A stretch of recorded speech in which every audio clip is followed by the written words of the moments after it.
Hey everybody, Will Fix here. Look, I just had to get on. There's a couple fantastic deals going on right now. XDC is under 3 cents. If you're gonna pick some up, that's probably a good price to do it. ICP, Internet Computer, under $7. Probably a value. Might wanna pick some of that up if you can. These are tremendous values, folks. There's another one. I'm gonna pull up the chart and scroll through it and look with you right now. All right, let's take a look at some of the sales that are going on. If you buy Bitcoin, I guess it's on sale. I don't buy Bitcoin, so I own a little bit, but very little. But check out XRP. XRP's at 44 cents. What else is on sale? ICP. Look at that. ICP every time I pee. Look at that. It's under $7, guys. Look in the 90 days down here. See down here where it says 90 days? Look at that. It's down 59.65%.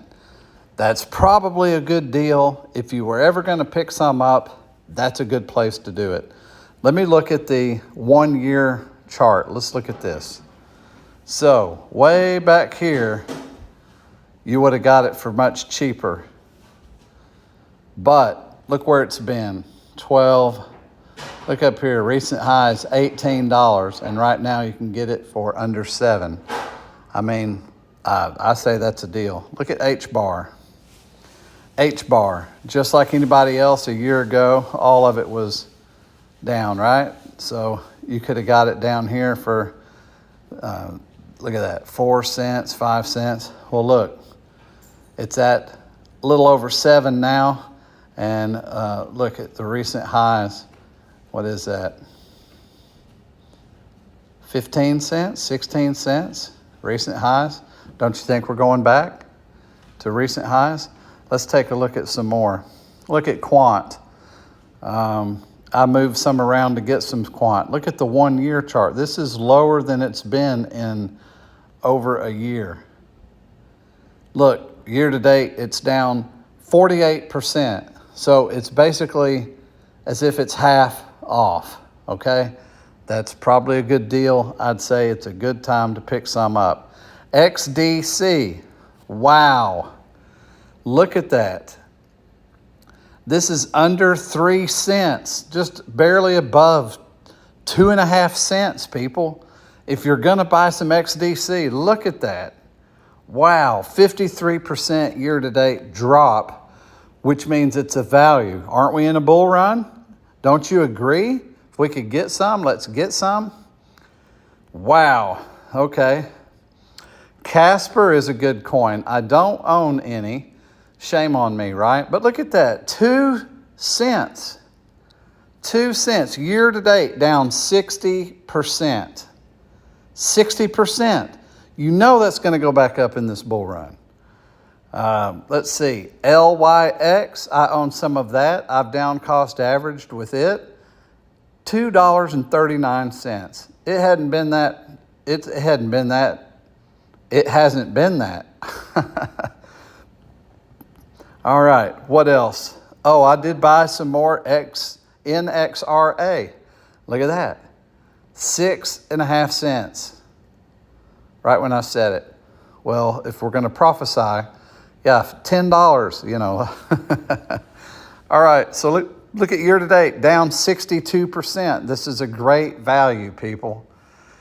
These particular coins, hold me to it. Refresh my memory one day in the comments. Here in just 30 days, let's look at these and see what they are in 30 days. Hey, I saw this on X. This is a bunch of grown men in a pool floating around crying. I guess they're in the liquidity pool. But they got it listed as XRP. Looky there, you know, people complaining about this particular dip in the market. But that's a pretty pitiful looking sight there. I don't know what's going on, but would you be in that pool? I wouldn't be in that pool. I know, some of y'all could just slap me. Come closer. What is the sound of one hand clapping? I don't know. What is the sound of what? Oh, it's you again, isn't it? But of course. Are you going to suggest that descent wallets migrate? Well, no.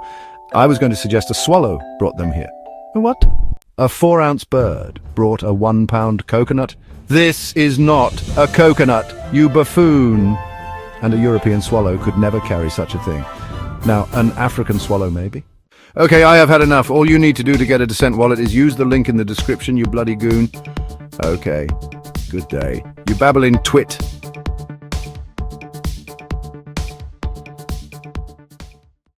Let's hear from your bro Quincy. I see so much speculative talk on what justifies the price of crypto token and what's driving price movement.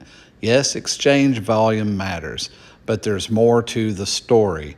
So let me drop my 2 XDC into the hat and explain. Let's look at this 4-minute video. I actually think there's two fundamental things that sort of gave that base level of value to any sort of crypto token, and then it starts becoming a supply and demand based off those base values. The first one is paying network fees and being able to have a certain amount of fuel to be able to execute those network fees. Now, regardless if those fees are big or small, this is just the base level of crypto that you would need just to make an execution on that network, or the base level of crypto you need to be able to execute smart contracts and complex computational functions on a network. And the more computational heavy the function is, the more gas you're going to need to execute the smart contract, at least for EVM networks.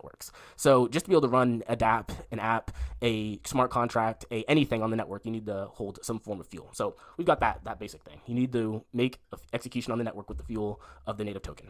The second thing is, now that you have a native means of being able to move, let's just call it fuel. People like to call it cryptocurrency, but I want to keep it simple. Let's call it fuel. And this fuel has some sort of abstract value to it, typically because in order for people to acquire more of that fuel to execute the network, they usually have to buy it from somebody, or usually give up some form of resource to do so. And what ends up happening is there's a base level value attributed to the token when an exchange made.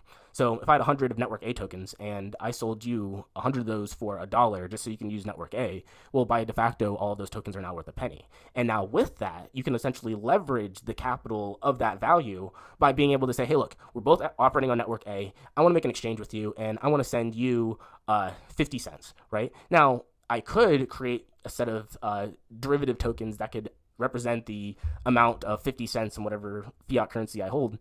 Or I could just send you the equitable value in the native cryptocurrency just due to the fact that there's a leveraged value to it. So there's a base value because you need the token to be able to execute functions on the network, but then there's a leveraged value. Now that the base token has some attribute of value allocated to it, it could be as small as a penny per token, it doesn't matter. You can now use that as a means of exchange. And that allows you to have what ends up being quite interesting is that allows you to have a instantly liquid asset to be able to exchange other assets with. So what ends up happening is, first we have the network execution. You need so much of the native token to make executions on the network. To send crypto, to execute dApps, execute smart contracts, you need so much of the base token. Then the value leveraged off of that can be used to send capital and will automatically become the most liquid asset on the network, simply because the network's going to have the most of it. So if I wanted to send you an abstract amount in value, I can send it to you in the native token. Now, since the native token is the most liquid token on the network, every other asset on the network can now easily be traded in I guess you can say in denominations of the native token. Doing that now allows you to have a ton of different token pairs between a bunch of different assets in the main token. This allows you to have easy liquidity to go from asset A back into the middle token into asset B for any other token on the network. And you can participate with anybody on the network simply based on the fact that it's occupying through the internet. So what ends up happening is you end up getting a supply and demand for the token itself. It's like liquidity demanded for the token itself to be able to exchange other assets and other goods on the network. So as demand for other assets on the network become even higher, demand for the native token to be able to exchange those assets also become higher. And then the demand somewhere in between the total demand for the assets that reside on the network and the total demand of volume for any given period of time. So there may need to be X amount of dollars allocated to the exchange of so many assets simply due to liquidity reasons. To be able to buy, let's say, a Tesla stock, let's say you want to go from a gold derivative into a Tesla stock in this digital ecosystem, the highest asset of liquidity would be the native crypto asset. So you would go from the derivative asset, the gold derivative asset, into the native crypto token, and then you would find liquidity from the native crypto token into whatever asset you wanted to find before. And that will essentially create a base level of demand for the token based off of liquidity demanded. How much liquidity is demanded at a certain time to be able to make exchange with other assets on the network. That is the key. And I think that's really what brings value to a crypto network for the most part. Well, that's all, folks. I hope you enjoyed this additional video today. If you would, please like and subscribe. We will see you next video.